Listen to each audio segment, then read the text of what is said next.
Hello guys, আসসালামু আলাইকুম। বেশ অনেকদিন পর আবার একটি ভিডিও নিয়ে হাজির হয়েছি। আজকের ভিডিওটি মূলত ভোরবেলা সকাল একদম ভোরে করা। আমি ফজর নামাজ পড়ে মর্নিং ওয়াক করতে বেরোয়েছি। বেশ কিছুদিন যাবৎ আমার পায়ের ব্যথা সহকারে শরীরের বেশ কিছু জটিলতার জন্যই মানে ভুগতেছিলাম। তো তার জন্য উৎকৃষ্ট মানের ওষুধ সকালবেলা ভোরবেলা মর্নিং ওয়াক করা। তো সকালেই ঘুম থেকে উঠে আমি ফজর নামাজ আদায় করি এবং ফজর নামাজ আদায় করে হাঁটতে বের হয়ে যাই। তো এই এরিয়াটা মূলত উত্তর 10 নম্বর সেক্টর 10 নম্বর রোডের একটা এরিয়া। দেখতে পাচ্ছেন যে সকালের ওয়েদারটা কতটা সুন্দর এবং চারদিকে কি সুন্দর একটা পরিবেশ।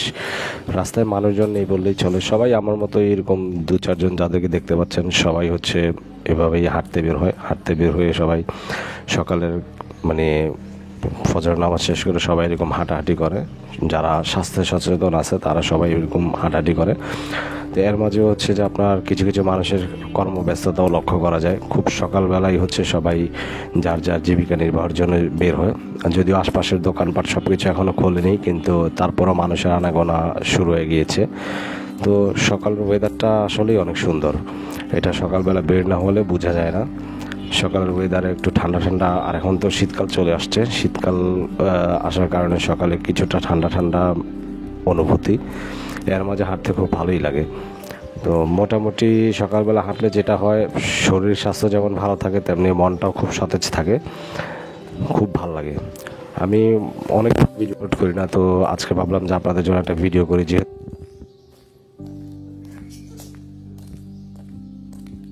তো মোটামুটি সুন্দর মতো সকালবেলা বের হয়ে মনটাও খুব ভালো হয়ে গিয়েছে। এই যে চারপাশের ওয়েদারটা কত জোস। রাস্তাঘাট এখনও পুরোপুরি ফাঁকা, মানে কর্মব্যস্ত ঢাকা শহর এখনও পুরোপুরি জাগ্রত নেই। যে চারপাশের যে গাছগুলো কত সতেজ অবস্থায় আছে। তো মানুষের আনাগোনা কিছুক্ষণের মধ্যে শুরু হয়ে যাবে। ইতিমধ্যে অনেকেই রাস্তায়।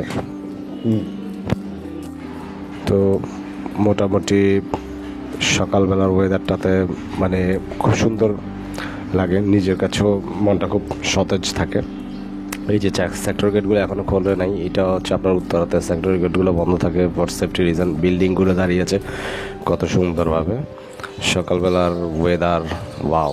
2-একটা নাস্তার হোটেল খুলেছে যদিও, তারপরেও মানুষের আনাগোনা অত বেশি নেই। যারা নাইট ডিউটি করে তারা আস্তে আস্তে করে বাসার দিকে ফিরছে, আর যারা সকালবেলা যারা রাতের বেলা বিশ্রাম ঘুমিয়েছিল তারা প্রত্যেকে আবার সকালবেলা উঠে তাদের নিজ নিজ কর্মব্যস্ততার জন্য চলে যাচ্ছে জীবিকা নির্বাহের উদ্দেশ্যে। তো সব কিছু মিলিয়ে এক ব্যস্ততম শহরের আনাগোনা শুরু। শহর তার নিজস্ব গতিতে চলছে, আর মানুষজন তাদের ব্যস্ততার জন্য শুরু করে দিয়েছে তাদের নিত্যদিনের যোগাড় যন্ত্র এবং বিভিন্ন যে আনুষঙ্গিক কাজকর্মগুলো আছে সেগুলোর জন্য কেউ কেউ অফিসের জন্য যাচ্ছে, কেউ কেউ বাসার দিকে যাচ্ছে। এখনও রাস্তার পাশে থাকা ফুডকার্ট থেকে শুরু করে সব কিছু বন্ধ, কিছুক্ষণের মধ্যে এগুলো খুলবে। তো এটা আপনার কামারপাড়া যে এরিয়াটা, আইইউবিটি বিশ্ববিদ্যালয়ের সামনেই রাস্তায় যে চৌকিদার মামা এখনও পর্যন্ত ঘুমাচ্ছেন। উনিও সারা ডিউটি করে এখন ক্লান্ত। তো সব কিছু মিলিয়ে মানুষের এক নতুন শহর নতুন আজব শহর ঢাকার প্রত্যেকটা মানুষ যার যার নিজের জীবিকা নিয়ে ব্যস্ত। কেউ সকাল উঠে তার নিজের জীবিকা নির্বাহের জন্য ছুটে যাচ্ছে, কেউ আবার নিজের শরীর স্বাস্থ্যকে ঠিক রাখার জন্য। এই তো এতটুকুই ছিল বলার, বাকিটা আমি মর্নিং ওয়াক করবো। সো আজকের সংক্ষিপ্ত ভিডিও এতটুকুই। ধন্যবাদ সবাইকে।